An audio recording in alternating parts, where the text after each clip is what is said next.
ఆకాశవాణి వరంగల్ కేంద్రం కిసాన్ వాణి రైతు సోదరుల కార్యక్రమం. ఈ కార్యక్రమాన్ని మీకు సమర్పిస్తున్నవారు కేంద్ర వ్యవసాయ మరియు రైతు సంక్షేమ మంత్రిత్వ శాఖ, భారత ప్రభుత్వం.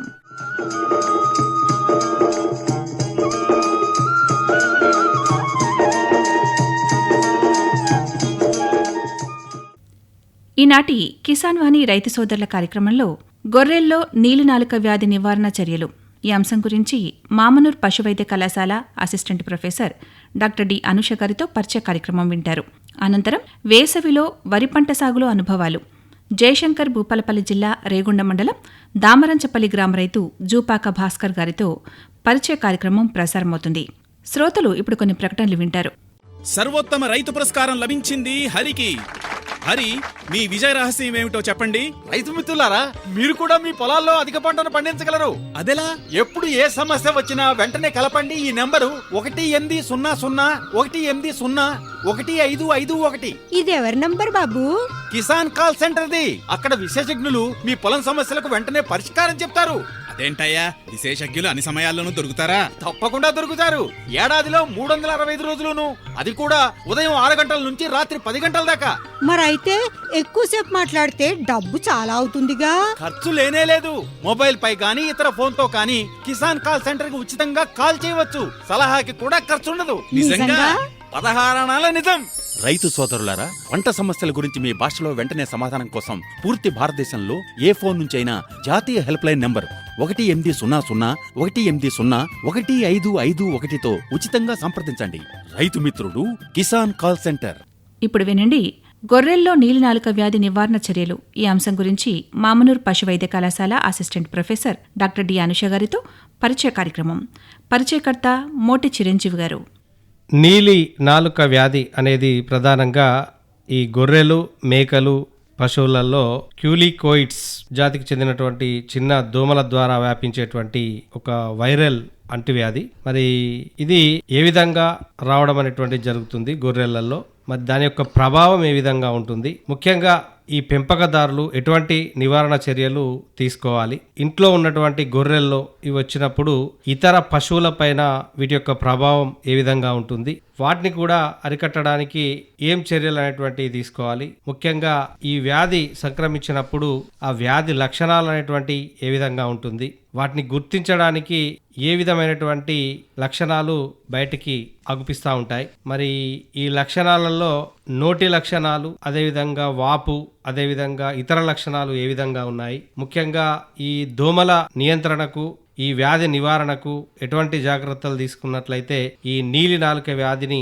పూర్తిగా నివారించవచ్చు అనేటువంటి తదితర అంశాల గురించి మనకు వివరించడానికి గాను మామనూరు పశు వైద్య కళాశాలలో వెటర్నరీ మెడిసిన్ విభాగంలో పనిచేస్తున్నటువంటి assistant professor doctor D Anusha garu మన ఆకాశవాణి స్టూడియోలో ఉన్నారు. ముందుగా నమస్కారం అండి. నమస్కారం అండి. మేడం నమస్కారం.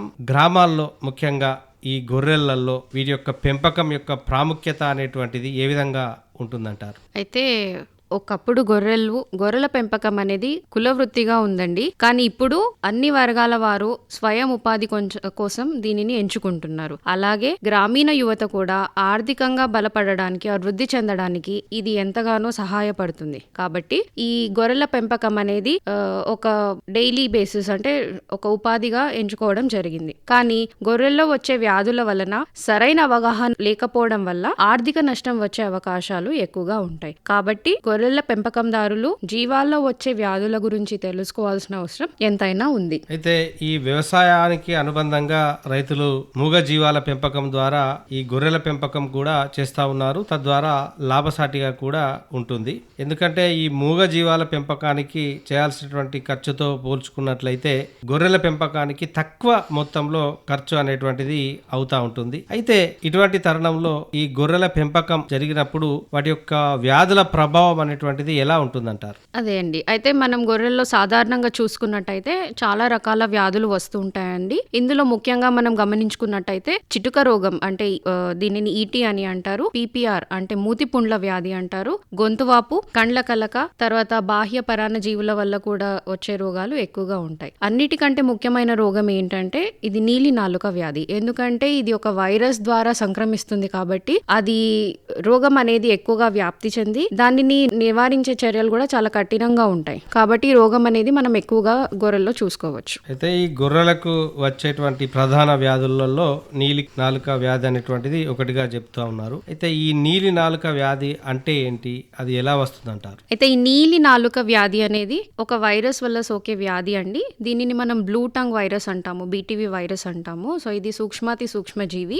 ఇది ఏంటంటే వ్యాధిగ్రస్త గొర్రె నుండి ఆరోగ్యవంతమైన గొర్రెకి క్యూలికాయిడిస్ అనే కీటకం ద్వారా అంటే చిన్న దోమల ద్వారా ఈ వైరస్ అనేది వ్యాప్తి చెందుతుంది. ఈ వ్యాధి వల్ల గొర్రెల నాలుక నీలి రంగులో మారుతుంది కాబట్టి ఈ వ్యాధికి ఆ పేరు వచ్చిందండి. అందుకే మనం నీలి నాలుక వ్యాధి అని అంటాము. ఈ వైరస్ ఏంటంటే ఇందులో 23 నుంచి 28 రకాల స్ట్రెయిన్స్ ఉన్నప్పటికీ కేవలం 5 రకాల వల్లనే వ్యాధి తీవ్రత అనేది ఎక్కువ ఉంటుంది. అందులో మనం చూసుకున్నట్టయితే సీరోటైప్ అంటే స్ట్రెయిన్ 1, 2, 10, 16, 23 ఈ 5 సీరోటైప్స్ ఆఫ్ స్ట్రెయిన్స్ వల్ల వ్యాధి తీవ్రత అనేది ఎక్కువగా ఉంటది కాబట్టి వాటిని మనం ఆ రోగాన్ని మనం ఎక్కువగా చూస్తూ ఉంటాం. మరి ఈ నీలి నాలుక వ్యాధి ఎలా వస్తుంది, అదే విధంగా వ్యాధి అంటే ఏంటో చాలా చక్కగా మీరు వివరించడం జరిగింది. మరి ఈ వ్యాధి కేవలం గొర్రెల్లోనే వస్తుందా లేదా ఇతర పశువులకు కూడా వచ్చేటువంటి అవకాశం కూడా ఉందంటారు? ఈ వ్యాధి అనేది పాడి పశువుల్లో అంటే ఆవులు కానివ్వండి, గేదెలు కానివ్వండి, మేకల్లో, గొర్రెల్లో అన్నిట్లోనూ వస్తుంది. కానీ గొర్రెల్లో మాత్రమే ఈ వ్యాధి తీవ్రత ఎక్కువగా ఉంటుంది. ఎందుకు అంటే ఈ వైరస్ అనేది రక్తనాళాల యొక్క లోపలి పొరను అంటే ఎండోథీలియాన్ని క్షీణింపజేస్తుంది. గొర్రెల్లో ఏంటంటే ఈ లేయర్ ఇదేంటంటే చాలా సున్నితంగా ఉండడం వలన గొర్రెల్లో తీవ్రత అనేది ఎక్కువగా కనిపిస్తుంది.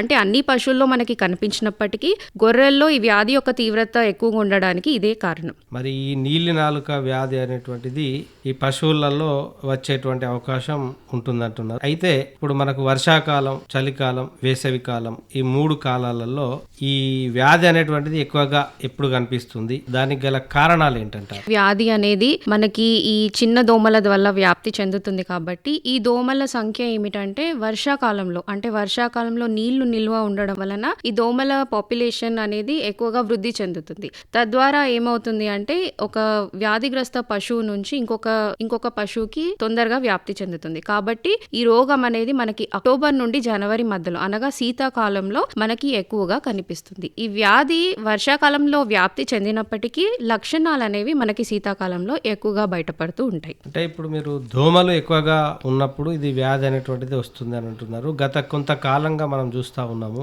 ఒక నెల 15 రోజుల నుండి కూడా దోమల యొక్క తీవ్రత అనేటువంటిది అధికంగా మనకు కనిపిస్తూ ఉంటుంది. ఇటువంటి తరుణంలో కూడా వచ్చేటువంటి అవకాశం ఉంటుందంటారా? కొన్ని సందర్భాల్లో డెఫినెట్ గా పాపులేషన్ అంటే దోమల యొక్క ఎక్కువగా ఉన్న బెడద ఎక్కువగా ఉన్నప్పుడు అక్కడక్కడ కొన్ని కేసెస్ మనము చూసుకునే అవకాశం ఉంటుందండి. అయినప్పటికీ వర్షాకాలంలో అధికంగా అవి వ్యాప్తి చెందుతాయి కాబట్టి రోగం అనేది తీవ్రంగా మనకి కనిపిస్తూ ఉంటుంది. ముఖ్యంగా ఈ నీలి నాలుక వ్యాధి వచ్చినప్పుడు వ్యాధి లక్షణాలు అనేటువంటివి ఏ విధంగా ఉంటాయి, వాటిని ఎలా గుర్తించాలంటారు? అయితే ఈ వైరస్ సోకిన గొర్రెల్లో ఏంటంటే ముందుగా వైరస్ శరీరంలోకి రాగానే అది వృద్ధి చెందుతుందండి.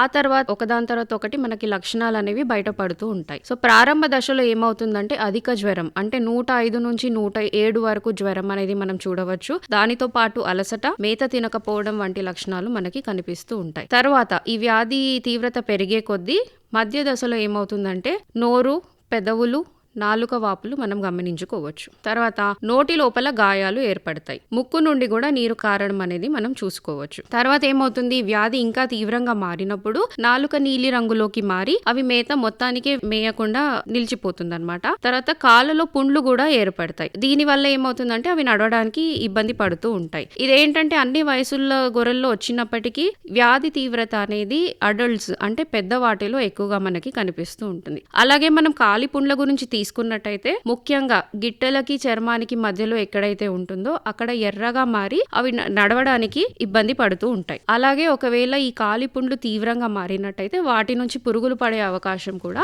ఎక్కువగా ఉంటుంది. ఇంకోటి ఏంటంటే గిట్టెల్లో నొప్పి వల్ల అవి మోకాలపై నడుస్తాయి, దాని వల్ల మోకాల పైన కూడా పుండ్లు ఏర్పడే అవకాశాలు ఉంటాయి. సో ఇక్కడ మొత్తంగా చూసుకున్నట్టయితే మొహం వాయడం, పుండ్లు ఏర్పడడం, పుండ్ల నుంచి రక్తం కారడం వంటి లక్షణాలు మనం చూసుకోవచ్చు. ఈ వ్యాధి సోకిన గొర్రెలు చనిపోయే అవకాశాలు కూడా మనకి ఎక్కువగా కనిపిస్తూ ఉంటాయి. ఇంకోటి ఏంటంటే కొన్నిట్లో మాత్రం పారుడు కానివ్వండి లేదా న్యూమోనియాకి సంబంధించిన లక్షణాలు కూడా మనకు కనిపిస్తూ ఉంటాయి. మరి ఈ లక్షణాలు అనేటువంటి ఈ విధంగా కనిపిస్తా ఉన్నాయి. మరి నీలి నాలుక వ్యాధి అనేటువంటి పేరు ఎలా వచ్చిందంటారు? అయితే అది ఏదైతే లోపలి పొరను డ్యామేజ్ చేస్తుందో దాని వల్ల నాలుక అనేది నీలి రంగులోకి మారుతుంది.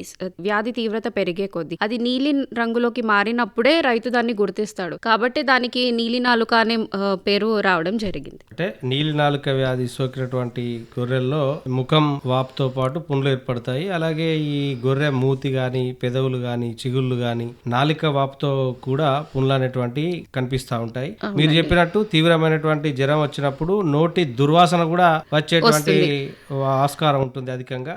అది ముదిరితే నాలుక నీలి రంగులోకి మారుతుంది. కాబట్టి ఈ పేరు రావడం అనేటువంటి జరిగింది. అవునండి. అయితే మరి ఈ రైతులు ఈ వ్యాధి వచ్చినప్పుడు కానీ, ఈ రోగం వచ్చినప్పుడు కానీ ఆ రోగాన్ని ఎలా గుర్తించాలంట? సో మనం ముందుగా చెప్పుకున్నట్టు ఏమవుతుందంటే ఈ రోగం తీవ్రత పెరిగే కొద్దే లక్షణాల్లో బహిర్గతం అవుతాయి. అదే గనక ఒకవేళ రైతుకి ఈ రోగం పైన అవగాహన ఉండి, కొట్టంలో గనక దోమల బెడద ఎక్కువగా ఉంది అన్న అవగాహన ఉంటే ఏ మాత్రం చిన్నపాటి చేంజెస్ మనకి గొర్రెల్లో కనిపించినప్పుడు, అంటే తినడం ఆపేయడము, జ్వరం రావడము, కుంటడము, నోట్లో కొంచెం కొంచెంగా పుండ్లు ఏర్పడడం లాంటి లక్షణాలు తొలి దశలో కనుక్కున్నట్టయితే రైతు వెంటనే అటువంటి గొర్రెలను వేరు చేసి వాటికి చికిత్స అందించినట్టయితే వ్యాధి తీవ్ర దశకి మారకుండా మనం జాగ్రత్త పడవచ్చు. సో ఈ లక్షణాలని రైతు కనుక గుర్తించినట్టయితే వ్యాధి తీవ్రతను మనం తగ్గించుకునే అవకాశం చాలా ఉంటుంది. మరి ఈ విధంగా ఆ వ్యాధిని గుర్తించి రైతు ఈ చికిత్సా విధానాల గురించి వెళ్ళినప్పుడు ఎటువంటి చికిత్సా విధానాలు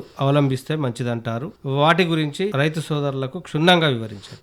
నేను ఇక్కడ చెప్పేది ఏంటంటే ఇది ఒక వైరస్ వల్ల వచ్చే వ్యాధి కాబట్టి వైరస్ కి ఎక్కడ కూడా ఒక ట్రీట్మెంట్, అంటే దానికి ప్రత్యేక చికిత్స విధానాలు అంటూ ఏవి ఉండవు. కానీ కొన్ని జాగ్రత్తలు వహిస్తే మాత్రం తీవ్రంగా నష్టపోకుండా మనం కాపాడుకోవచ్చు. ఉదాహరణకి ఆ గొర్రెలకి ఏంటంటే మనం సరైన పోషక విలువలతో కూడిన ఆహారం అందిస్తూ స్వచ్ఛమైన నీరుని ఎల్లప్పుడూ అందుబాటులో ఉంచాలి. ఇవేంటంటే నోట్లో పుండ్లు ఏర్పడడం వల్ల మేత సరిగ్గా మేయవు కాబట్టి, అంటే సులభంగా జీర్ణమయ్యే ఆహారం అంటే అంబలి, జావ వంటివి తరచుగా పెడుతూ ఉన్నట్టయితే పశువు నీరసించిపోకుండా ఉంటుంది. అలాగే నోట్లో ఏర్పడే పుండ్లను బోరిక్ పౌడర్ మరియు గ్లిజరిన్ ఇవి రెండు కలిపి ఒక పేస్ట్ లాగా గానీ పూతలాగా గానీ మూతిలో పూయడం వల్ల, లేదా 1% పొటాషియం పర్మంగనేట్ తో ఈ మూతి పుండ్లను కడగడం వల్ల నోట్లోంచి వచ్చే దుర్వాసన కానివ్వండి, ద్రవం లాంటివి కానివ్వండి, లేదా రక్తస్రావాన్ని గానీ అరికట్టే అవకాశాలు ఎక్కువగా ఉంటుంది. అలాగే ఈ రోగానికి ఖచ్చితంగా యాంటీబయాటిక్ మందులు అనేవి వైద్యుల సలహా మేరకు తగిన మోతాదులో 5 నుంచి 7 రోజుల వరకు క్రమం తప్పకుండా వాడాల్సి వస్తుంది.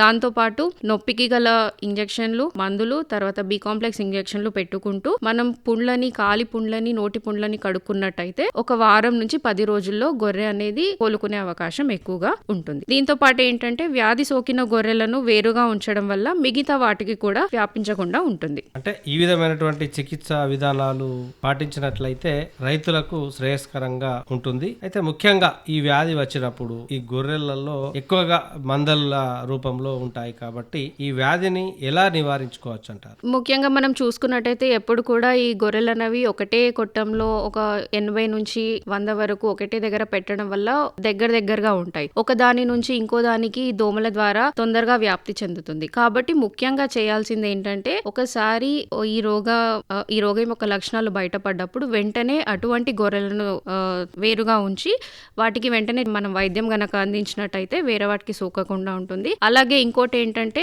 ఇది క్యూలికాయిడస్ అనే చిన్న దోమల ద్వారా వ్యాప్తి చెందుతుంది కాబట్టి వాటిని అరికట్టగలిగితే మాత్రం ఖచ్చితంగా మనకి మంచి ఫలితాలు కనిపిస్తాయి. ఉదాహరణకి మనం ఏం చేయాలంటే శుభ్రమైన వాతావరణంలో పెంపకం చేయాలి. ఇక్కడ ఏంటంటే నీరు నిలవకుండా ఉంచడం, సరైన గాలి వెలుతురు ఉండేలా చూసుకోవాలి. షెడ్ ఎప్పుడు కూడా పొడిగా ఉండేటట్టు చూసుకోవాలి. అదే విధంగా సాయంత్రం వేళల్లో వేపాకుతో పొగ పెట్టడం ద్వారా దోమలని మనం అరికట్టుకోగలచ్చు. ఇంకోటి ఏంటంటే వ్యాధి ప్రారంభ దశలోనే గుర్తించి వాటిని వేరు చేసినట్టయితే మిగిలిన వాటికి సోకకుండా మనం జాగ్రత్తలు తీసుకోవచ్చు. తర్వాత దీంట్లో ముఖ్యమైనది ఏంటంటే టీకాలు అనేవి ఇప్పుడు అందుబాటులో ఉన్నవండి. ఇవి ఇండియన్ ఇమ్యునాలజికల్స్ లిమిటెడ్ వాళ్ళు తయారు చేశారు.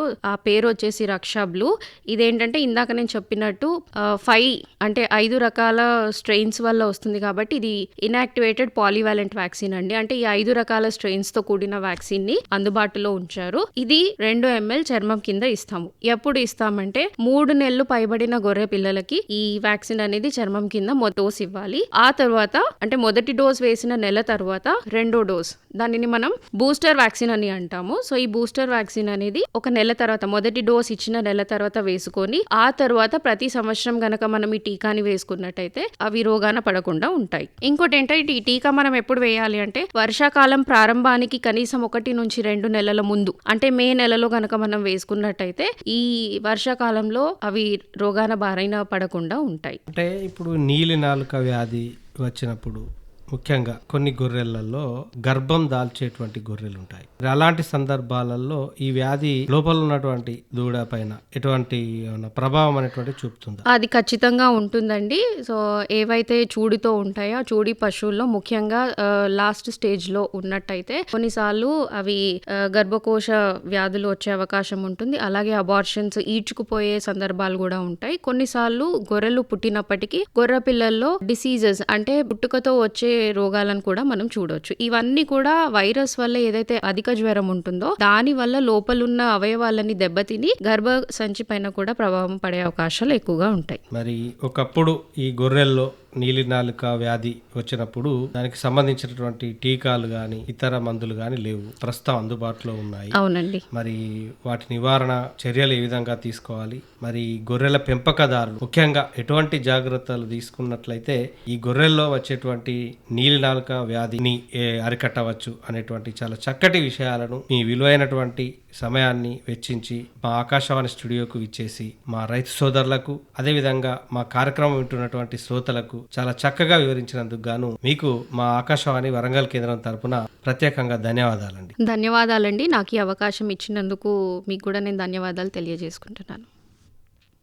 శ్రోతలు ఇంతవరకు గొర్రెల్లో నీలినాలుక వ్యాధి నివారణ చర్యలు ఈ అంశం గురించి మామనూర్ పశు వైద్య కళాశాల assistant professor doctor D Anusha గారితో పరిచయ కార్యక్రమం విన్నారు. పరిచయకర్త మోటె చిరంజీవి గారు. శ్రోతలు ఇప్పుడు కొన్ని ప్రకటనలు వింటారు. ప్రధానమంత్రి కిసాన్ సమ్మాన్ నిధి ఈ పథకం కింద 2 హెక్టార్ల వరకు పొలం కలిగిన రైతుల కుటుంబాలకు ఏడాదికి 6,000 రూపాయలు చెల్లించడం జరుగుతుంది. అది అర్హత గల రైతులకు 2,000 రూపాయల చొప్పున 3 వాయిదాల్లో నేరుగా వారి ఖాతాల్లో జమ చేయబడుతుంది. ఈ సన్న చిన్నకారు రైతుల కుటుంబాలను రాష్ట్ర ప్రభుత్వాలు ఎంపిక చేస్తున్నాయి. ఈ పథకం యొక్క పూర్తి ఖర్చును భారత ప్రభుత్వం భరిస్తోంది. ప్రధానమంత్రి కిసాన్ సమ్మాన్ నిధి రైతుల వ్యవసాయానికి సరికొత్త గౌరవం. వ్యవసాయ మరియు రైతు సంక్షేమ మంత్రిత్వ శాఖ, భారత ప్రభుత్వం ద్వారా జనహితార్థం జారీ. ఇప్పుడు వినండి వేసవిలో వరి పంట సాగులో అనుభవాలు. జయశంకర్ భూపాలపల్లి జిల్లా రేగొండ మండలం దామరంచపల్లి గ్రామ రైతు జూపాక భాస్కర్ గారితో పరిచయ కార్యక్రమం. పరిచయకర్త మోటె చిరంజీవి గారు. జయశంకర్ భూపాలపల్లి జిల్లా రేగొండ మండలం దామరంచపల్లి గ్రామానికి చెందినటువంటి జూపాక భాస్కర్ గారు ఉన్నారు. వారిని అడిగి మరి వరి సాగులో ఎటువంటి మెలకువలు పాటిస్తున్నారు అనేటువంటి విషయాలను తెలుసుకుందాం. ముందుగా నమస్కారం అండి. సార్ నమస్కారం సార్. ముఖ్యంగా వరి పంట సాగులో వరి విత్తనాలు వేసేటప్పుడు దుక్కిని ఏ విధంగా చదును చేసుకోవాలంటారు? సార్ మంచిగా మడికి నీళ్లు పరిచి రోడ్డు తోటి కొట్టి ఒక 2-3 రోజులు అయిన తర్వాత మొలక యాసింగ్ పద్ధతిలో యాసింగ్లో మొలక వడ్లు నానబోసి మొలక రాగానే దాన్ని కొనబోయి నారు మడి చేసి అలుకుతాం సార్. ఇప్పుడు నారుమడి అన్నారు కదా, నారుమడికి ముందు విత్తనాలను ఏ విధంగా మండగడతారు? సార్ మండగట్టినట్టే వడ్లు తీసుకొచ్చి యాసింగ్ సీజన్ లో వాళ్ళు తీసుకొచ్చి సాయంకాలం నానబోసి పొద్దున మండగడతాం. ఆ తర్వాత 4 రోజుల దాకా దాన్ని మంచిగా నీళ్లు బట్టి మొలక వెత్తంగానే కొనబోయి నారుమడిలో అలుకుడు చేస్తాం. ఇప్పుడు నారుమడిలో ఇప్పుడు బస్తాలను నేరుగా నానబెట్టడం అనేటువంటి జరుగుతూ ఉంది. మరి ఎన్ని రోజులు నానబెట్టిన తర్వాత నారుమడిలో వీటిని వెదజల్లడం అనేటువంటిది జరుగుతుంది? నారుమడిలో 5 రోజులు నానబెట్టిన తర్వాత మొలకెత్తితే అప్పుడు కొనబోయి వెదజల్లు జరుగుతాయి. అంటే ఇప్పుడు 5 రోజులు వెదజల్లే ముందు ఈ నారుమడిని ఏ విధంగా తయారు చేసుకోవాలి? ఫస్ట్ దాన్ని దున్ని నీళ్లు పెట్టి మంచిగా దుక్కిని మంచిగా చదును చేసి దుక్కిని ఏదైనా గడ్డి గిట్లు ఉన్నా ఏదన్నా కూడా అది దుక్కి మురిగినట్టు అయి మంచిగా అవుతుంది. అంటే ఏమైనా ఎరువులు వేసుకోవాలన్నా ఈ మండే పోసేటప్పుడు? మండే పోసేటప్పుడు 20 అక్కర్లేదు. మొలకాలేటప్పుడు మాత్రం పిండి 20-20 అన్నా లేకపోతే 25-28 అన్నా చల్లి అలుకోవడం జరుగుతుంది. మరి ఈ మండగట్టిన తర్వాత ఎన్ని రోజుల తర్వాత ఈ నారుమడిలో వేసిన తర్వాత నారు అనేటువంటిది మొలకెత్తడం ఆరంభించడం జరుగుతుందంటారు? కలికిన తర్వాత 15 రోజుల నుంచి 25 రోజుల్లో ఆ నారు వేయడానికి వస్తుంది. ఆ తర్వాత దుక్కిని చదువు చేసుకొని రోటివేటర్ కానీ ట్రాక్టర్ తోటి దున్నించుకొని బొడ్లు గిట్లా సైజ్ చేసుకొని దాన్ని నాటేయడం జరుగుతుంది. అంటే ఇప్పుడు మండే కట్టిన తర్వాత నారు పోసిన తర్వాత ఎన్ని రోజుల వరకు నారుమడిలో నారు అనేటువంటిది ఎదగాలి? అది ఎదగడానికి ఏమైనా ఎరువులు గిట్లా ఏమైనా వాడతారా? ఎరువులు ఏమి సార్, ఒక నారు మడేటప్పుడే 28 పిండి వేస్తాము. ఆ తర్వాత దానికి ఏమైనా పురుగు మందు కొట్టడం కానీ దానికి ఇంకేమన్నా మెలక రోగాలు ఏమైనా రావడం కానీ చేస్తాం. దానికి నారు వేయడానికి ముందు ఒక రోజు ముందు కోరాజిన్ మందు కొట్టుకుంటే చాలా పనిచేస్తుంది. ఈ తెగులు అనేది రాదు, పురుగు అనేది రాదు. కోరాజిన్ అనేది తప్పనిసరి కొట్టాల్సి ఉంటుంది. నాటేజ్ ఒక రోజు ముందు కొట్టాలి. కొట్టిన తర్వాత దాన్ని నారు పీకి వేసుకోవడం వేయాలి. అంటే ఇప్పుడు 20 రోజుల నుంచి 25 రోజులు పెరిగిన తర్వాత ఈ నారును మనము విత్తడం అనేటువంటిది జరుగుతూ ఉంటుంది. అయితే ఈ క్రమంలో మన వ్యవసాయ క్షేత్రాన్ని ఏ విధంగా తయారు చేసుకోవాలి, ఏ విధంగా దున్నుకొని ఏ విధంగా చదును చేసుకోవాలి? నాటే ముందు ట్రాక్టర్ తోటి ముందు మంచిగా నీళ్లు బారించుకొని ట్రాక్టర్ తోటి దున్ని చదును చేసి ఒడ్లు గిట్లా సైజ్ చేసుకొని ఒడ్లు పెట్టుకొని మంచిగా గండ్ల గిట్లా పోకుండా మంచిగా చేసుకున్న తర్వాత నారు కూడా పోచిన నుండి 25 రోజుల వరకు నారు ఎదగడం జరుగుతుంది. 25 రోజుల నారు వేస్తే బాగానే వస్తుంది, మంచిగా ఉంటుంది, దిగుబడి కూడా బాగానే వస్తుంది. ఇప్పుడు నాటేసుకునే ముందు ఈ మనం వ్యవసాయ క్షేత్రాన్ని దున్నుకోవాలన్నారు. దున్నుకునేటప్పుడు కానీ దున్నిన తర్వాత కానీ ఏమైనా ఎరువులు గిట్లా ఏమైనా వేయాలన్నా లేదా నేరుగా నాటడమే జరుగుతుందా? వరి నాటే ముందు 28 ఎకరానికి ఒక బస్తా వేసుకోవడం జరుగుతుంది. ఆ తర్వాత నారు ముందు జల్లిన తర్వాత వెనక వాళ్ళు వేసుకుంటూ వస్తూ ఉంటారు. ఆ తర్వాత నాటేయడం జరుగుతుంది. నాటిన తర్వాత మీరు వరి నారు ఏ విధంగా దాన్ని నారుమడి నుండి తీయడం అనేటువంటి జరుగుతుంది? లేబరు వస్తారు, వాళ్ళతో పాటు నారు పీకి వేయడం జరుగుతుంది. ఒక ఇద్దరు మనుషులు పెడితే వాళ్ళు ఒకరు పెడితే నారు పొలం అంతా కట్టెలు కట్టి వేస్తారు. దాన్ని బట్టి వాళ్ళు నాటేయడం జరుగుతుంది. అంటే మామూలుగా ఇప్పుడు నారుమడిలో నారు పీకిన తర్వాత ఆ నారును నాటేటప్పుడు ఏ విధంగా మీరు విత్తడం అనేటువంటిది జరుగుతుంది? అంటే నీళ్లు కట్టిన తర్వాత విత్తడం అనేటువంటిది జరుగుతుందా? ఏ విధంగా జరుగుతుంది? నారు వేసే ముందు నారు బీకిన తర్వాత కట్టలు కట్టిన తర్వాత ఒక మనిషి మస్తాడు. అప్పుడు నాలాడే నీళ్లు ఆల్రెడీ పెట్టే దాన్ని దున్నుతాం, చదును చేస్తాం కాబట్టి నీళ్లు ఉంటాయి, తప్పనిసరి నీళ్లు ఉంటాయి. ఆ నీళ్ళల్లో తిరగడం జరుగుతుంది. చెల్పలుగా నీళ్ళు ఉంటాయి. నాటుతూ పని వాళ్ళు కూలి వాళ్ళు నాటేస్తారు. ఆ నాటు తర్వాత అట్లా ఆ పద్ధతిలో జరుగుతుంది. నారు అనేటువంటిది నాటుకున్న తర్వాత ఇప్పుడు మీరు వేసినటువంటి పంట ఎటువంటి విత్తనాన్ని మీరు వేయడం అనేటువంటిది జరిగింది? ఇలా దొడ్డు రకాలు ఉంటాయి, చిన్న 1010 ఉంటాయి. ఇవాళ ఇప్పుడు వేరే సన్న రకాలు కూడా ఉంటాయి. వాటిని కూడా వేసుకుంటే ఎవరికి నచ్చిన రీతిలో వాళ్ళు చదువు చేస్తూ ఉంటారు. మీరు ఏ రకాన్ని వేయడం జరిగింది? నేను 1010 రకం వేయడం జరిగింది. నాకు బాగా ఉంది. కాకపోతే దాంట్లో కొంచెం పురుగులు రాకుండా అది రాకుండా 2-3 సార్లు మందు కొట్టడం జరుగుతుంది. అంటే ఇప్పుడు నాటేసిన తర్వాత ఈ ఎరువుల యాజమాన్యం విషయానికి వస్తే ఎరువులు ఎప్పుడెప్పుడు వేసుకోవాలి, ఎన్నిసార్లు వేసుకోవాలి? వరి అయిపోయే వరకు నాటిన తర్వాత 4 రోజుల తర్వాత గడ్డి మందు చల్లుకోవడం జరుగుతుంది. గడ్డి మందులో కూడా ఇంత యూరియా కలిపి చల్లుకుంటే కొంచెం పచ్చదనానికి మంచిగా వస్తుంది. ఆ తర్వాత 10 రోజుల తర్వాత మళ్ళీ కలుపు గుట్ల వేరేసి మళ్ళీ ఇంత గడ్డి మళ్ళీ పిండి చల్లుకొని చల్లితే బాగా వస్తుంది. అందులో ఒకసారి మందు కూడా క్లోరోపైపాసా లేకుంటే ఇంకే వేరే ఎవరికి నచ్చిన మందు వాళ్ళు కొడతా అంటారు. అంటే ఇప్పుడు ఎరువులు వేసేటువంటి క్రమంలో DAP కానీ యూరియా కానీ 20-20 కానీ పంట అయిపోయే వరకు ఎన్నిసార్లు వేసుకోవాలి? DAP అనేది పొలం నాటే విత్తేటప్పుడు వేస్తాం. ఆ తర్వాత మళ్ళీ యూరియాను 20 కూడా కొంత కలిపి చల్లుతారు, లేదా పొటాష్ కూడా వాడతారు. దానిలో భాగంగానే యూరియా అయితే తప్పకుండా వాడతారు. యూరియా అనేది ఎక్కువ అవసరం పడుతూ ఉంటుంది పొలానికి. 28 ఒకసారి పడుతుంది, పొటాష్ ఒకసారి పడుతుంది. ఆ తర్వాత మళ్ళీ యూరియా తగ్గడం జరుగుతుంది. 3 నుంచి 4 సార్లు వేయడం జరుగుతుంది. ఎప్పుడెప్పుడు వేసుకోవాలి ఇవి? కలుపు నాటించిన 15 రోజుల తర్వాత మళ్ళీ ఒక బస్తా చల్లాలి.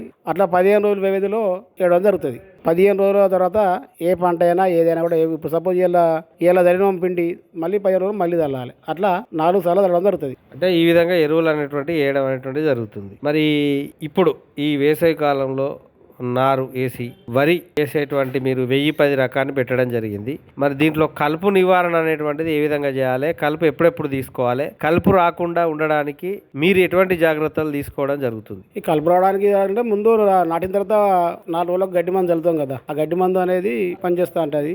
దాంతోపాటు ఆ తర్వాత పిండి చల్లినాక 5 రోజుల తర్వాత మళ్ళీ మందు చల్లడం జరుగుతుంది. యూరియా కానీ 20 కలుపు అని చల్లుతాం. అంటే ఇప్పుడు కలుపు నివారణకు గడ్డి మందు అన్నారు, గడ్డి మందు చల్లిన తర్వాత కలుపును ఏ విధంగా ఏరేస్తారు? ఓన్లీ గడ్డి మందుతోనే అయిపోతుందా, లేకపోతే మళ్ళీ కూలి వాళ్ళని పెట్టి ఈ కలుపు అనేటువంటి తీసేయడం అనేటువంటి జరుగుతుందా?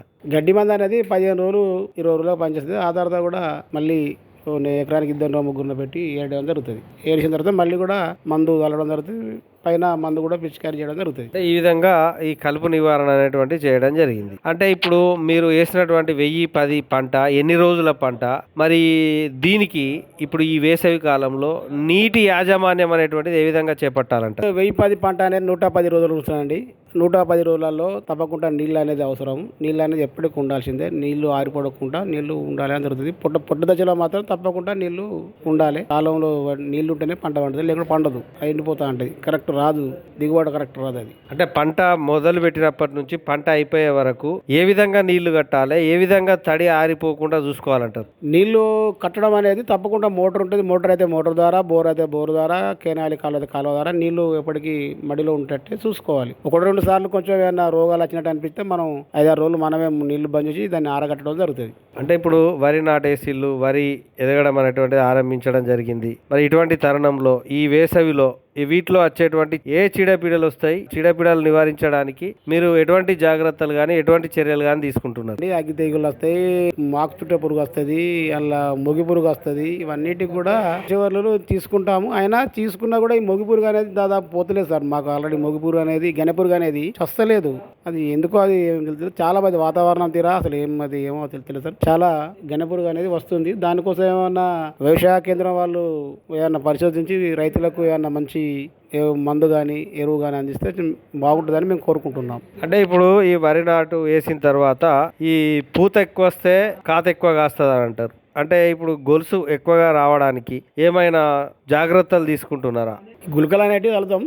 వాటితోటి గంట పోస్తే పిలికలు వస్తుంది. పిలికలతో పాటు కొంచెం గంట గొలుసులు అనేవి ఎక్కువ వస్తే వాటికి పూత వాటిని తాలు కాకుండా నీళ్ళు అనేది అవసరం. ఆ నీళ్ళు అనేది తప్పకుండా ఉండాలి. అంటే ఇప్పుడు కోసేటువంటి విధానంలో ఏ విధంగా కోస్తున్నారు, ఎన్ని రోజులకు కోస్తారు ఈ వరిని? 110 రోజులలో కోసేస్తారు. కోసే బదులు అంటే ఇంత వెనకట్లో మనుషులు కోసి చేసేవాళ్ళు ఇప్పుడు అవన్నీ ఎక్కడి సార్ యంత్రాలైనా హార్వెస్టర్ ద్వారా కోసుకొని వడ్లు ఏమైనా తాలు ఉంటే పట్టుకొని అమ్ముకుంటాం. అంటే ఇప్పుడు ఎన్ని రోజులు ఆరబెడతారు ఈ కోసిన తర్వాత? ఈ ఎండాకాలం ఎండలు కొడితే జస్ట్ 3-4 రోజులు నుంచి సరిపోతుంది.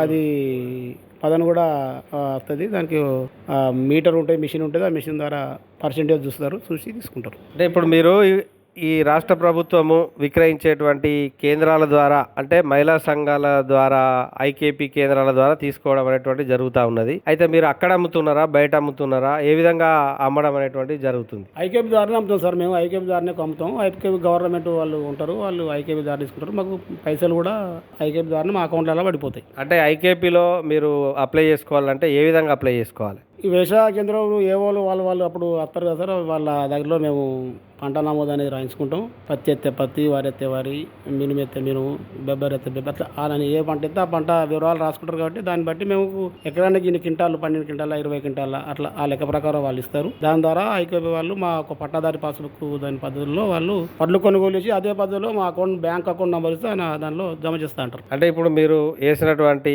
1010 వరి రకం విషయానికి వస్తే ఎకరానికి ఎన్ని క్వింటాల వరి అనేటువంటిది మీరు పండిస్తున్నారు? ఎకరానికి 20 క్వింటాలు, 22 క్వింటాలు అట్లా పండుతాయి సార్. మరి 1010 రకం వరి సాగులో ఎటువంటి చర్యలు తీసుకోవాలి అనేటువంటి అభిప్రాయాలను చెప్పినందుకు గాను మీకు ప్రత్యేకంగా ధన్యవాదాలండి. Thank you sir. మీకు కూడా ధన్యవాదాలు సార్. Thank you sir. శ్రోతలు ఇంతవరకు వేసవిలో వరి పంట సాగులో అనుభవాలు జయశంకర్ భూపాలపల్లి జిల్లా రేగొండ మండలం దామరంచపల్లి గ్రామ రైతు జూపాక భాస్కర్ గారితో పరిచయ కార్యక్రమం విన్నారు. పరిచయకర్త మోటి చిరంజీవి గారు. శ్రోతలు ఇప్పుడు కొన్ని ప్రకటనలు వింటారు. కిసాన్ భాయియో గాట్ బాంధ్ లో, गांठ बांध लो, बात बहुत है काम की, समृद्धि के पैगाम की। मिट्टी के मिजाज को समझो, मिट्टी के हर राज को समझो, मिट्टी की तुम जांच कराओ, मुफ्त सॉइल हेल्थ कार्ड ले जाओ। कभी मुनासिब बीज लगाओ, सही किस्म की खाद ले आओ, जितनी जरूरी उतनी डालो, सही मात्रा खुद पहचानो, इसको अपना मंत्र बना लो, मिट्टी की सेहत तो जानो। बात बहुत है काम की, कम लागत अधिक वरदान की। किसान भाइयों गांठ बांध लो, आज ही मिट्टी की जांच कराएं। राज्य सरकार के कृषि अधिकारी से संपर्क करें और मुफ्त में सॉइल हेल्थ कार्ड पाएं। कृषि और किसान कल्याण मंत्रालय द्वारा किसान हित में जारी। ఇంతటితో ఈనాటి కిసాన్ వాణి రైతు సోదరుల కార్యక్రమం సమాప్తం. ఈ కార్యక్రమాన్ని మీకు సమర్పించిన వారు కేంద్ర వ్యవసాయ మరియు రైతు సంక్షేమ మంత్రిత్వ శాఖ, భారత ప్రభుత్వం.